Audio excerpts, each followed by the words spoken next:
going to explore a curious problem, and it has several sides to it. One thing I'd like to explore is this curious quote in Plato's Symposium, where he talks about the object of love. That's the loved. And in the Symposium, Socrates' teacher, Diotima, corrects Socrates by pointing out that what he thought the thing loved was in fact not the case at all. And so she corrects him with this curious phrase, which I'd like to look at.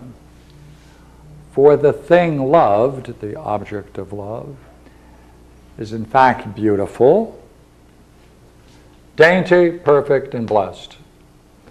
Another translation of dainty is delicate. Now,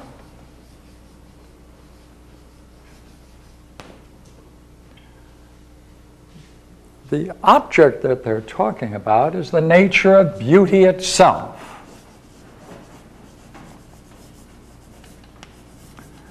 And in the Symposium, that's encountered in an all-enveloping vision into the nature of reality itself, or truth itself. To call it dainty or delicate seems very curious, because there's nothing fragile about it. It can't be that sense, because it's overwhelming and powerful. And so the question is, how can these three terms be met? How can they be related? What meaning is there in them? So this beautiful itself, right, has three terms. Delicate or dainty, right, perfect and blessed, or divine. Now, that overwhelming experience of beauty itself is a luminous experience.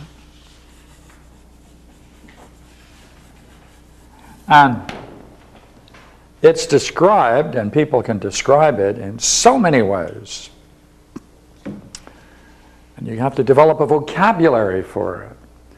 Now, let's assume we have established a vocabulary for it by collecting all the terms that people might use to describe this overwhelming experience. All right, here we have them in here. Here they are. All the terms. Here they are. We're going to put them all in here. We have a question about it. Is there any special way in which these should be combined?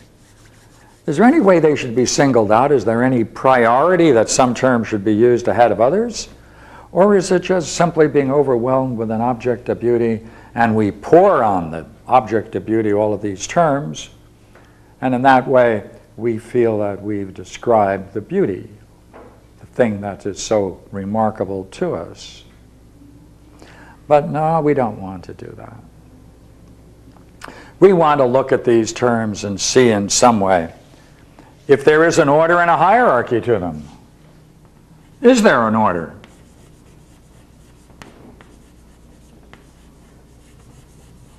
Can they be arranged hierarchically, higher ladder?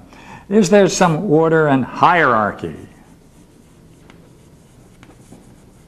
to the terms?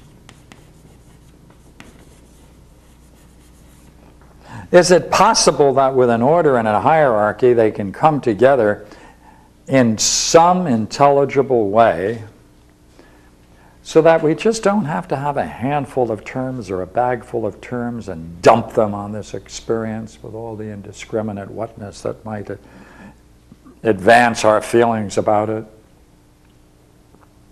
Next, if there is this experience, and if it can be made intelligible, then there's a need for order, hierarchy, patterns.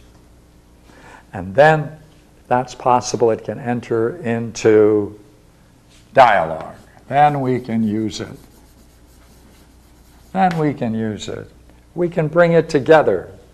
We can have an ordered hierarchical set of terms which we can use to communicate with one another, and perhaps we can use them, and of course this is rather important, as a way of understanding what we may encounter. And it may be that the very act of understanding it with such precision may in fact be a precursor or set up certain conditions for the experience itself. Now, what's curious about this word, light, or divine radiance, is that even though it's one word, it actually admits of different kinds. Now look here, here we have one right here. Look at this.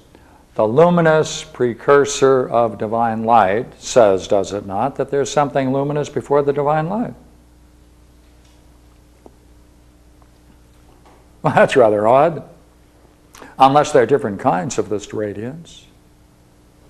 And if they are, is there some way of talking about them so we can separate one from the other and see their necessity?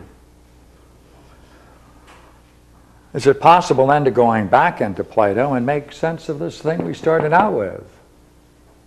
How can we use these terms, delicate, perfect, blessed, in some ordered way?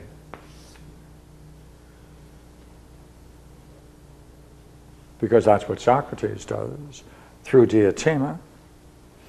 Therefore, what I'd like to do is to go into the theology of Proclus and just do one small section. And I Xerox some sheets for you from the Thomas Taylor translation. And so I'm going to take you through what I think is a way to approach the subject. Now, in order to get into the subject, we have to talk about this divine radiance. We're talking about, we're going to take that term out. What is the nature, then, of the divine? That's what we want to take a look at. See, that's what we want to take a look at. We want to see whether Proclus orders it in such a way, if we can follow the way he orders it. Maybe in the end of our search, looking at the nature of the divine, we can go back here and see what is there about the strange word delicate and dainty that makes sense, because right on the surface it doesn't make sense at all. Well, from Plato, we know that everything divine has three qualities. Again, we can set it out in this way. And luckily enough, the beautiful, the good, and the wise. The basic assumption of all of this is that the divine is not something transcendent, which means it doesn't touch anything else, but remains aloof and apart from our everyday existence, but it must show itself in some way. The reflection of these three things, the beautiful, good, and the wise,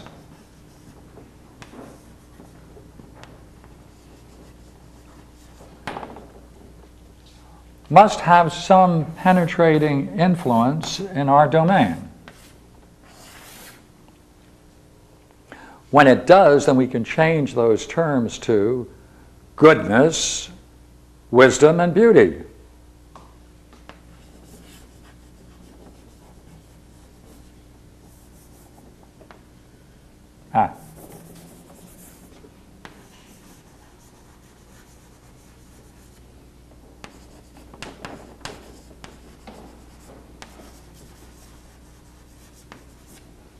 Same triad.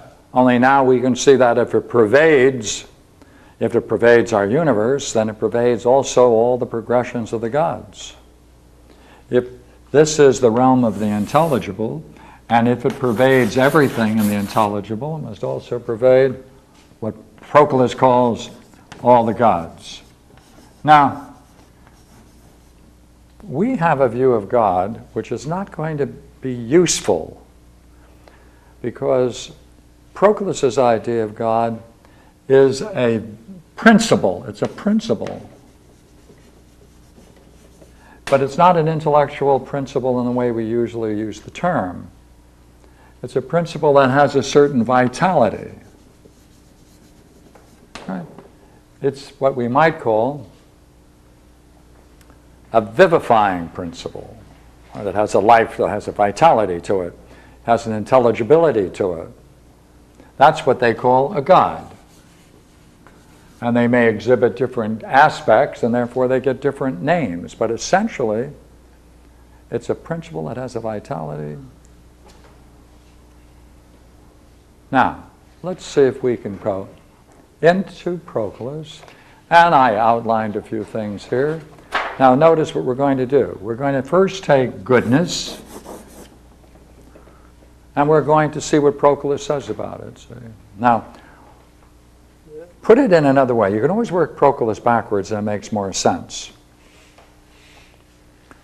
Is there something that preserves things, that gives things a substance, a subsistence?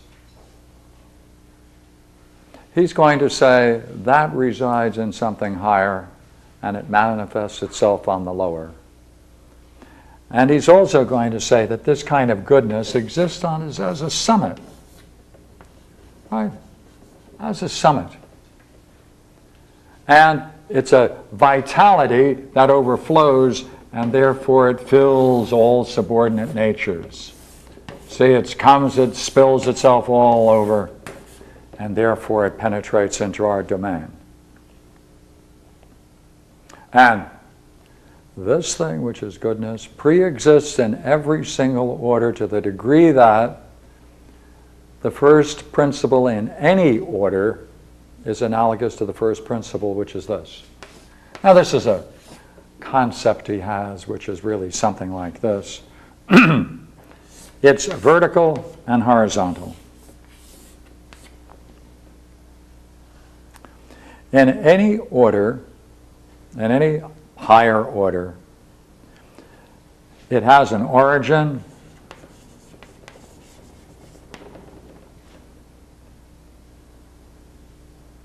and it also shows up in a series of terms.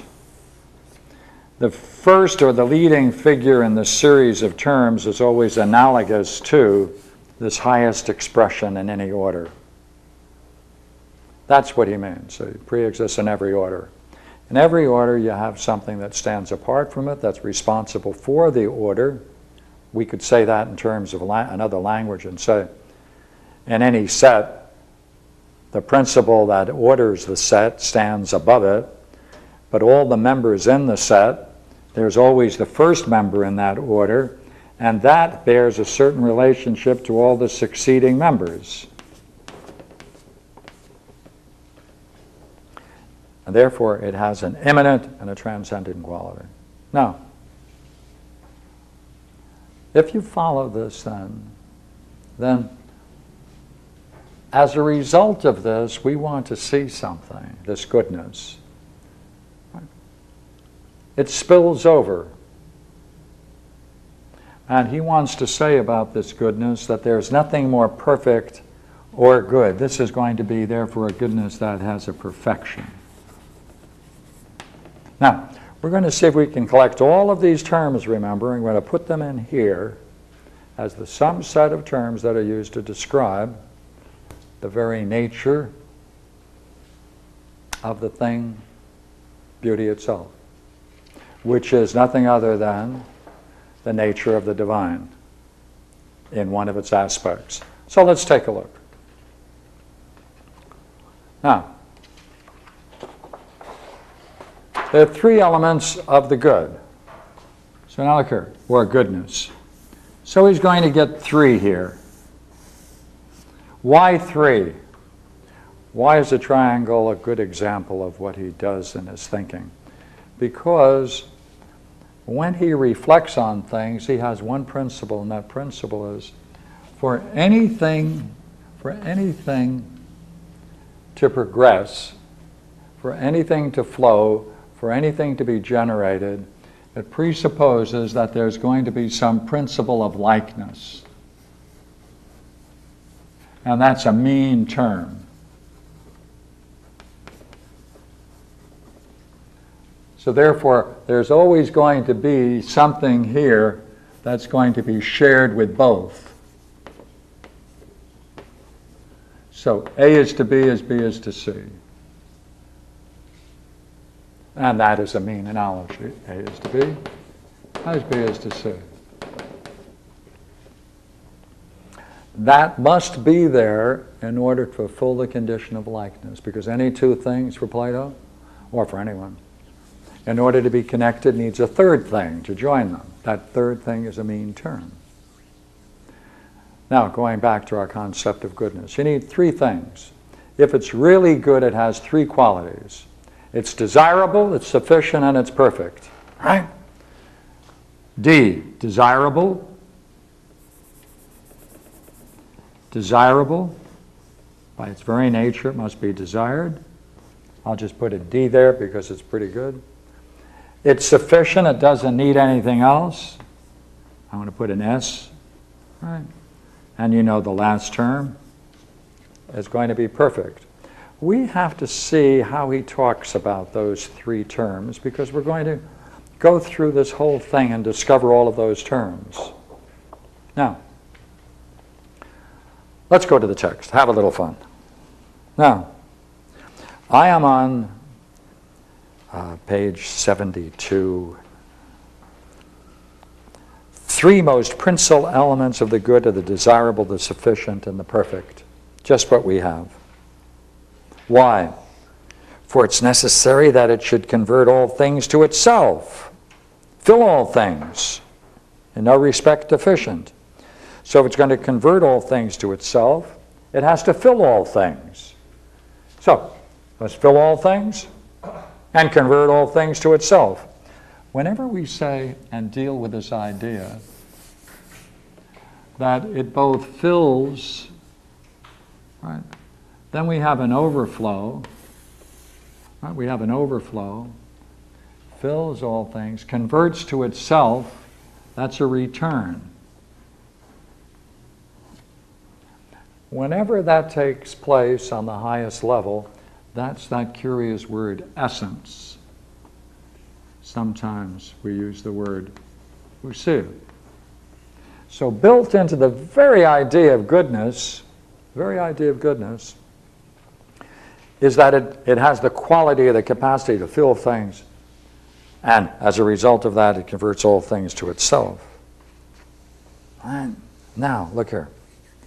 All things, therefore, are going to desire the good, because they're going to be converted to it. Now, we're going to pull out terms for the desirable. Please look, I'm on page 73. We can go right through this together. Now, I'm going to hit some words, and you can see how we can fill them in. The desirable is this, as the supplier of light proceeds by his rays into secondary natures, plural. Right? Whatever. See, goodness is desirable. What does it do? How does it function?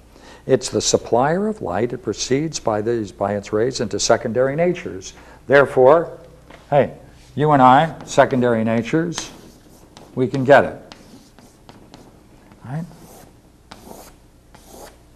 That's what it is. Right? Therefore, it's a supplier of light. It converts the eye to itself. Anything that's good, what happens? We're attracted to it, right? We're filled with it. We want to look at it. We want to see it. Therefore, it converts the eye to itself, and it causes us to light up and to resemble that which we seek. Right? It conjoins, brings us with the thing that we think is good, and it has a alluring and draws upward all things. That's what the good, anything you want to call good, that's what it does. It's alluring, it draws us towards it draws us upward, and in this case, if it draws us upward, what's above goodness but the good? So it draws all to the good itself. Now, if it does that, right,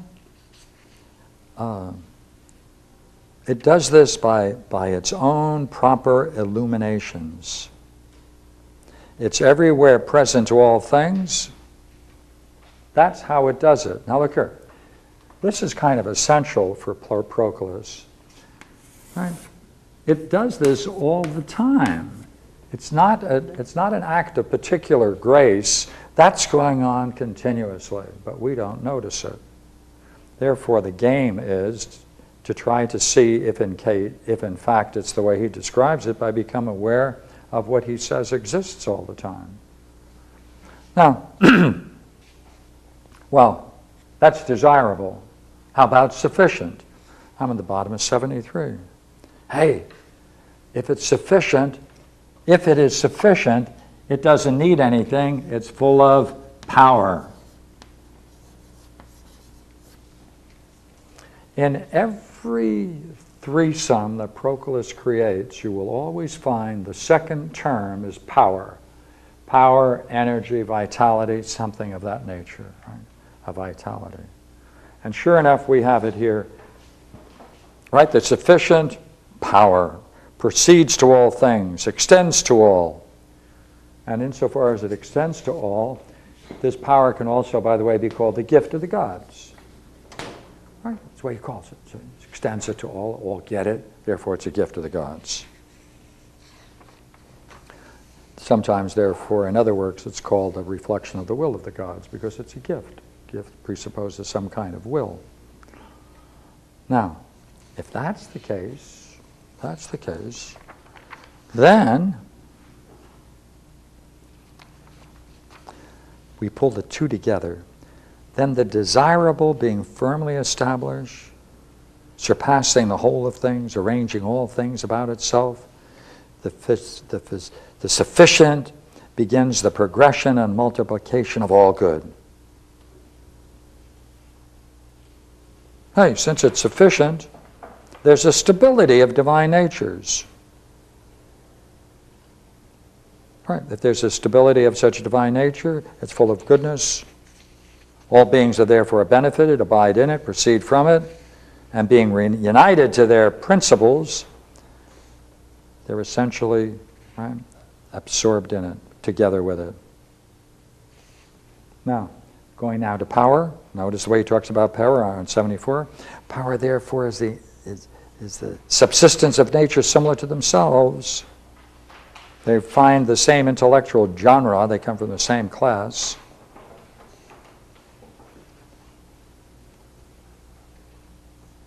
And they imitate the beings prior to the souls. Now that may not be clear. There is this principle which always takes place, we mentioned before, that in any progression there's always a likeness. The likeness always presupposes a kinship between the thing that's generating and the thing generated. Now, we left out perfect, and that's what we need. Well, here it is at the bottom of 74. He doesn't ignore it. All things, therefore, desirable of goodness, generate and proceed into the generations. The third thing, the perfect. What does it do? It's always does the same thing. In every single function, this power, whatever he puts here in the third place, must always be able to then take that power and use it to return to the source. That's always the case. These terms may vary. Relations are going to be the same. Relations are going to be the same. Let's see if that's the case. But the third thing, the perfect, is convertive. See, it converts of the whole of things and circularly collects them to their causes. See, returns it to its cause. And this is accomplished by divine intellectual and psychical and physical perfection. All things participate of such a conversion. They return to their principles. And the perfect, therefore, is mingled from the desirable and the sufficient. Right? It's mingled with it. It's a result of it. Right? It's mingled with it. So, see? have that same property that we had before. Right. 1, 2, 3. Those together bring us to the perfect. This, of course, would be power. Right? And necessarily, the highest would be that wonderful thing which takes on desirable, but it's also the divine, and therefore you return to the desirable of the divine for Proclus. I'm on page 74. All things participate by conversion. The perfect is mingled from the desirable and the sufficient. The desirable therefore establishes all things, comprehends them in itself. The sufficient excites them into progressions and generations. See? Excites them into progressions and generations because this is always productive, generative. It can go in two ways. In every single structure that he develops, it has this triadic sense to it. We can look at it here and see it. This must be the cause, this must be the power, this must be the generating, returning, and it returns this way, but it also can generate the next order below itself. So it always has these two aspects to it. And therefore it can generate by going into what follows from it or what precedes it, returns to it or follows from it. And that's what he does. Let's see how he does it. See? The sufficient then excites them into progressions and generations. That's the sufficient. And the perfect consummately leads progressions to conversions and convolutions, and through these causes, these three causes, the goodness of the gods, fixing their unical power, right, the unity of their power, and authority of its proper hypostasis in this triad. Therefore, goodness fits in this higher triad. So there we have it. Here's goodness, right, way up on top. Now, we just then go for the next two and fill it in. The next one is wisdom. The last one's going to be beauty. Here we are. So now he's going to look at the same structure that we use. We can use again for wisdom. It's not going to be any different. The structure is going to be the same. The terms will vary.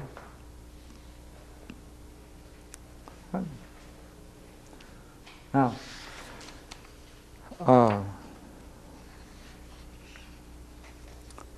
I'm on page 75. Wisdom, that's the intelligence of the gods. It's actually the fullest development or hyparxis of their intelligence. It's an ineffable knowledge. It's united to the object of its knowledge. And it's the intelligible union of the gods. That's all brought together. Now, notice he goes back to the symposium. I say then that Diotima the banquet is of the opinion that wisdom is full of that which is known. It possesses the intelligible. That's what it does, possesses the intelligible.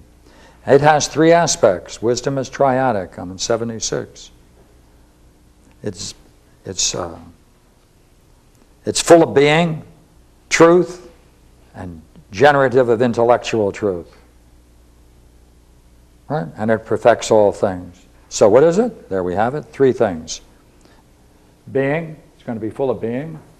It's going to be full of being. See, wisdom, right? We have wisdom. It's going to be three things. We can call, let's get another one. We can put it in here. Wisdom is three things. The top one is going to be being. It's going to be the primary cause. It's going to be being. The second is going to be the generator of divine truth. And the last is going to be that which perfects all things. And it perfects all of those intellectual natures that are in energy. Where does it get the energy? Here. So therefore, wisdom, therefore, is going to use this energy. It's going to be perfected. It's going to be perfected by returning to its source. And that's the way to read Proclus. Hence, it's full of being and truth. It's generative intellectual truth. It's perfective of intellectual natures that are in energy, and itself possesses a stable power. For this, wisdom indeed is full of divine goodness, generates divine truth, perfects all things prior to itself. It follows the same order, the same structure. Now we are where we want to be. We've rushed through this so that we can get into this section on beauty. I'm on 76.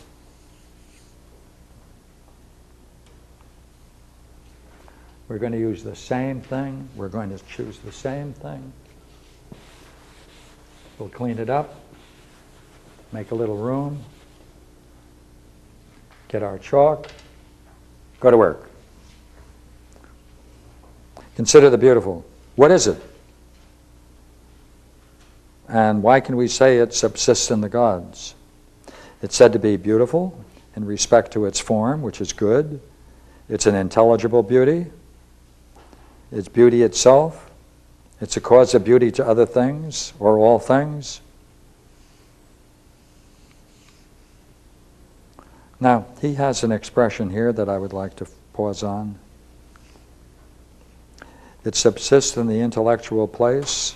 It proceeds from this to all the general, all of the gods. It illuminates their superessential unities, and all the essence is suspended from these unities as far as the apparent vehicles of the gods. Let's take a look at it. See this is what he's saying.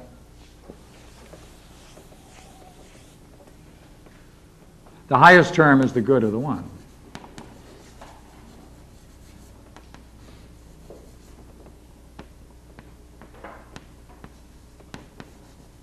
Metaphysically, the one thing that must be presupposed, that follows from this is oneness. Oneness is a unity. This thing that we're talking about, which is divine, see, if it's divine, it's going to have those qualities we were talking about previously. Being, a basic energy, power energy, generative power, and an intellect. This is our basic. Now look here. This is experienced as beauty itself. This is experienced as beauty itself. Why does it presuppose unity? Because everyone who experiences has to say it has these three qualities. That it's real, it's got power, and it's mindful. Not as separate things, but as presupposes a unity. What does that mean? If you can distinguish something, being, power, energy, and intellect in an experience, and you're saying those things are some way intimately together in that thing, that it presupposes they are together as a unity. Therefore, a unity must be the condition for such a state. And if it's the condition, it's what is prior. If it's prior, then it has a higher status. But unity or oneness can only exist if there is in fact a one or a good.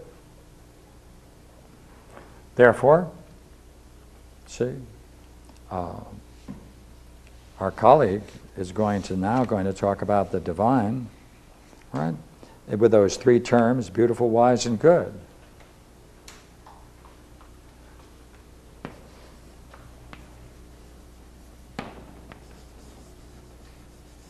Now, what's curious about this, or goodness, these changes those to goodness, remember,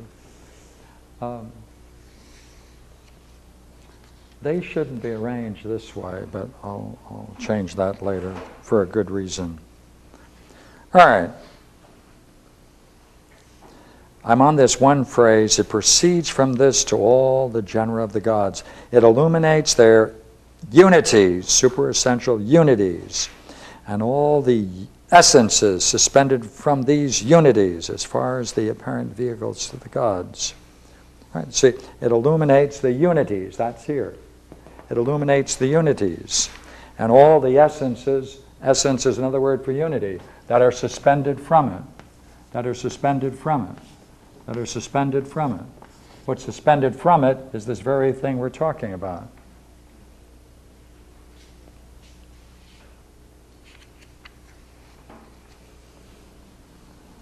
Now, we're after beauty itself, divine beauty. Now he's going to set up a curious threesome on several levels. Let's see how he does it. I'm on page 77. Divine beauty. It's the supplier of divine hilarity, familiarity, friendship. There's your three. It's the supplier of it. That's not what it is. It's the supplier of it. Through this, the gods are united to, rejoice in each other, admire, and are delighted in communicating with each other, and in their mutual replenishments, since they do not desert the order in which they are always allotted in the distributions of themselves. Therefore, what state are they in? As a result of divine hilarity, familiarity, and friendship, which he calls the supplier. Divine beauty is the supplier of these three things. As a result of these things being in place, the gods therefore are one, united. They rejoice in other, they admire, and are delighted in communicating with each other. Got them? What are they? Divine hilarity, familiarity, and friendship. What does that do? As a result of that, the gods are united to and rejoice in each other, admire, and are delighted in communicating with each other. Next sentence, and here we have the term we've been looking for. Plato also delivers three indications of this beauty in the banquet. The delicate for the perfect, and that which is most blessed, he accedes to the beautiful through the participation of goodness. Ah, right?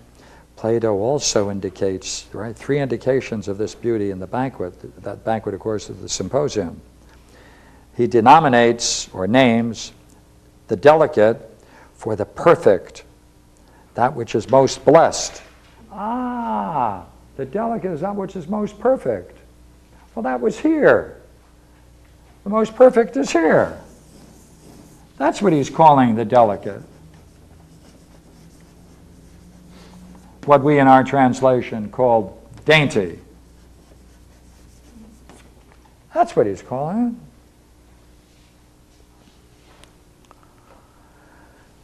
it. Indeed, denominating it the delicate for the perfect and that which is most blessed, right? Accedes to the beautiful through the participation of goodness.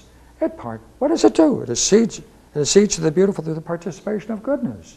Oh, that's what we said.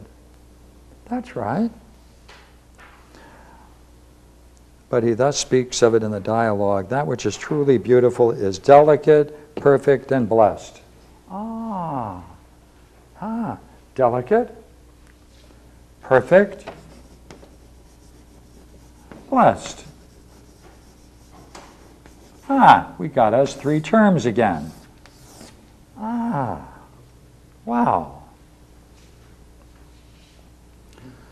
One of the indications, therefore, of the beautiful is a thing of this kind, the delicate. But we may assume another indication of it from Proclus. Now he gets another three coming, all right? We're not there yet, but he's going to give it to us. And this is a much more interesting one called the splendid. For Plato attributes this to the beautiful. This comes, of course, from the Phaedrus. But now beauty alone has this allotment to be most splendid and most lovely. These are the two things, therefore, to be assumed as indications of beauty. Now, let's pull it together. I now want to go to the bottom of 77, see what he does. What does beauty, therefore, do? He has to now use everything he used before and talk about it as it functions. Here we are, 77. Beauty converts and moves all things to itself and causes them to energize enthusiastically, recalls them through love. It's the object of love, being the leader of the whole amatory series, walking on the extremities of its feet. That comes from the myth of poverty and plenty and love. And exciting all things to itself through desire and astonishment. Right? That's what beauty does. It excites all things to itself through desire and astonishment. Wow! That's what it always does. But again, because it extends to secondary natures, plenitudes from itself, in conjunction with hilarity, divine facility, it's alluring, it's inflaming, elevates all things, and pours on them illuminations from on high. That's what it does. It's delicate and is said to be so by Plato. Because what does the delicate do? It binds the whole thing. It binds this triad. That's what it does. The delicate binds it. Well, always does. The key term always binds the other ones. Whatever is the top term always binds the others. Right? Binds it to itself. Always does it. Now, remember, we're after the delicate.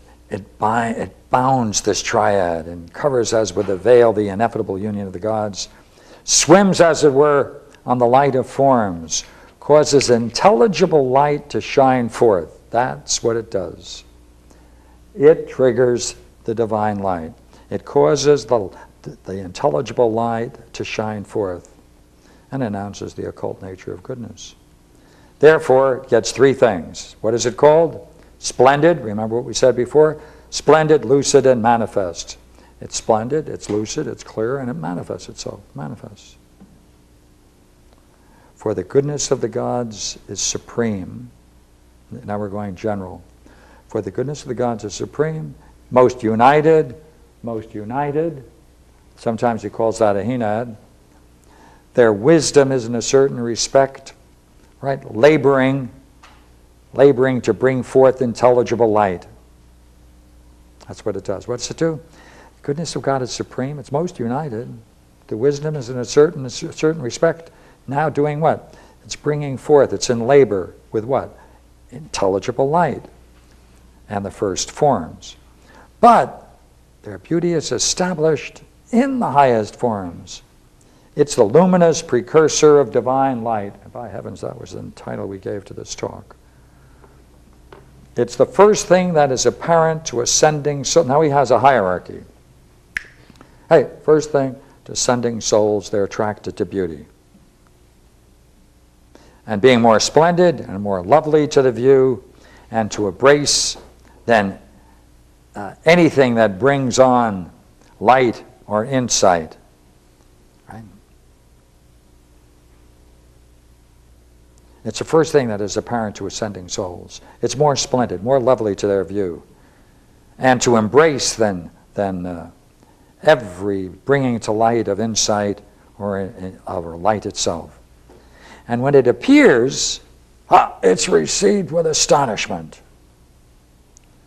This triad, therefore, filling all things and proceeding through all things, it is certainly necessary that the natures which are filled should be converted to and conjoin with each other to the three through kindred, though not the same, media.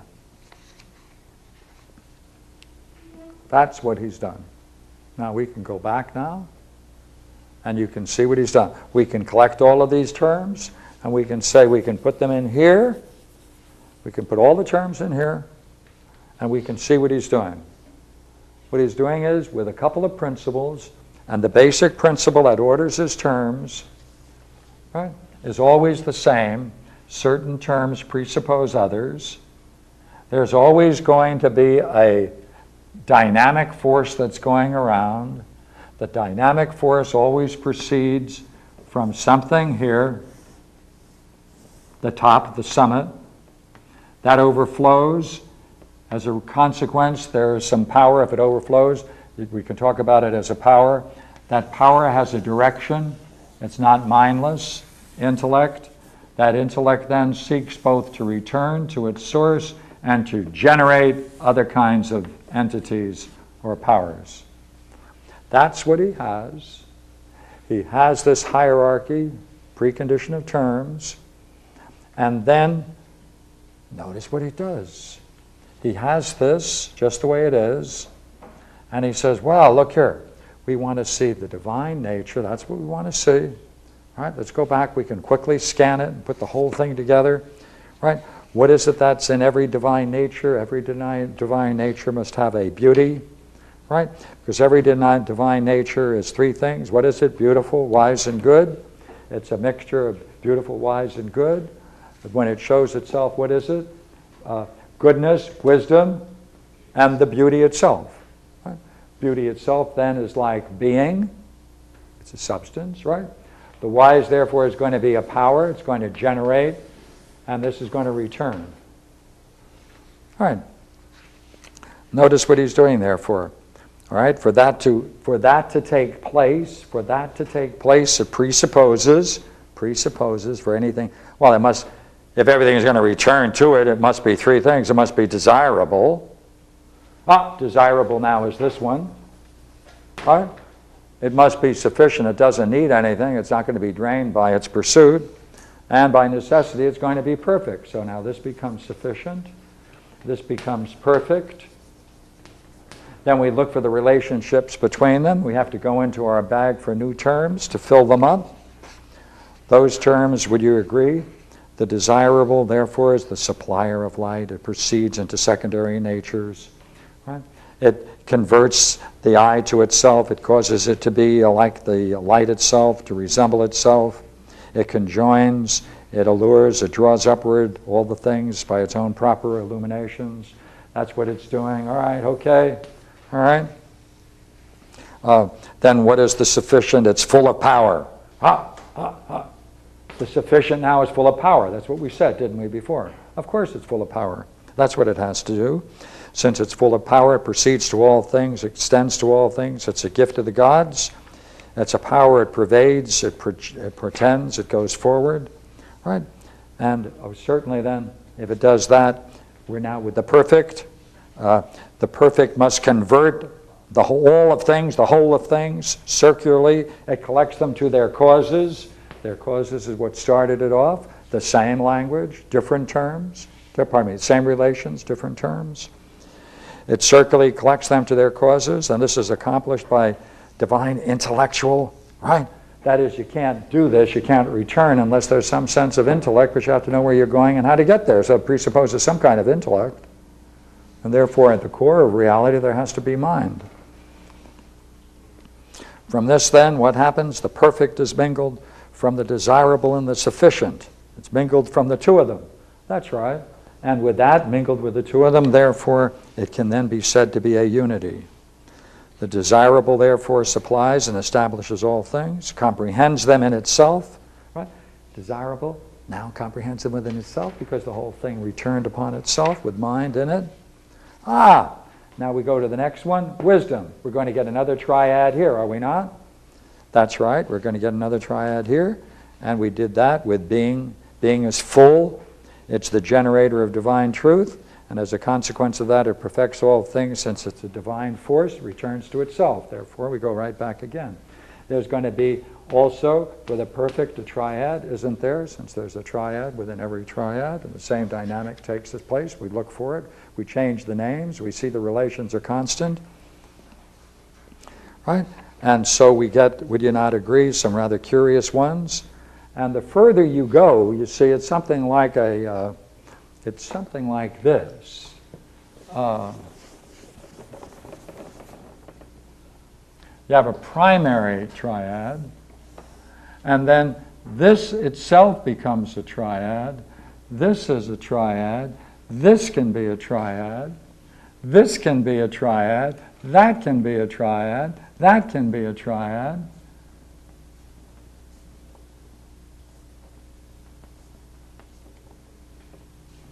And he even has the case where you can talk about this. take it out. Itself is a triad. Why? Relations are going to be constant. When he needs it, the terms will vary, and therefore he can use the vocabulary. Now, what is significant about this is that each time you do this, your progression to another triad, your terms are lower. So instead of saying joy, you get divine hilarity. A lower term, fun, hilarity. So you take the terms, and if you can rank each of these terms hierarchically, then in the first set, you're going to use that term, and this term, right? Now, if you want to now explore this inner, right, we want to go into this now, breaking it up, then we'll take this term, then we'll take this term, then we'll take this term, and assign them these spots, and therefore the terms must be hierarchically arranged so we can take them in their proper sequence and order, and that allows us then to see that the whole bag of terms that we generated fit together into a unity, and there's an organizing principle to break them up and take them out. Now, while he does that, he always adds something to the structure which is very significant. It's not merely a mechanical adaptation, though that's the way I'm presenting, because that's the organizing principle. So going back, therefore, to the way in which he pulls it together, which I think comes very interesting when he talks about beauty on 77. Notice now he puts in another set of terms, but you can see the terms in the way in which they're ordered. Because, therefore, beauty converts and moves all things to itself. That's the language, right? Beauty draws us to it. It converts us to the object. It causes the person, me, to be energized enthusiastically for the object of beauty. Right? It recalls them through love, right? Oh, yeah. Oh, I recognize that. Oh, yeah. Recalls, recollects. Right? It's the object of love. It's the leader of a whole series of love series. That's the highest now. We're talking about it. So notice in the first three, he's using the everyday language. He's elevating it. When he's elevating it, he'll use those three terms and talk about them in our system. Notice the way he now drops back. Right? But again, because it extends to secondary natures, see? Now that it goes in the second tier, secondary nature, second tier. Because it extends to secondary natures, plenitudes from itself in conjunction with hilarity, divine facility, it's now alluring and flaming, elevating all things. Right? And as a consequence of that overflowing, overpowering, he calls that's illuminations from on high. Right? Now, notice now we're going to look for the unique terms that he brings in, where you couldn't kind of guess it, because this becomes his particular way of seeing within a rigid structure. And because it bounds this triad on 78, the delicate, and covers as with a veil the ineffable union of the gods, swims as it were on the light of forms, causes intelligible light to shine forth, and announces the occult nature of goodness. See, that's where he now goes personally, and he pulls out personal terms, and you have to get used to that set of terms. These are general. Now he goes into his own experience and picks out those terms appropriate for his own experience, and he then weaves them into his philosophy, and that's the particular Proclean terms with the richness of his own personal and private experience he now makes public and shares with us. That's what he does. See it? That's where he does it. Which terms? Pardon? Which terms? And because it bounds this triad, that's okay. That's what the last term always does. Pardon me, the primary term always does. It binds them. Now, it covers as with a veil the ineffable union of the gods, 1. 2, Right? It swims, as it were, on the light of forms, causes intelligible light to shine forth, announces the occult nature of goodness. And it's called the splendid, the lucid, and the manifest. That language, right, which is, it swims, as it were, on the light of forms. It causes intelligible light to shine forth. That's out of his own experience. Right. Well, that's what I wanted to do. That's what I wanted to bring to you tonight. I know I put you through some hard reading, but that was my goal. So he's got all these words when he says that the union of the gods is inevitable. That's right. See, the union of the gods, see, that's going to be the divine principles, which we talked about before. Yeah. Yeah.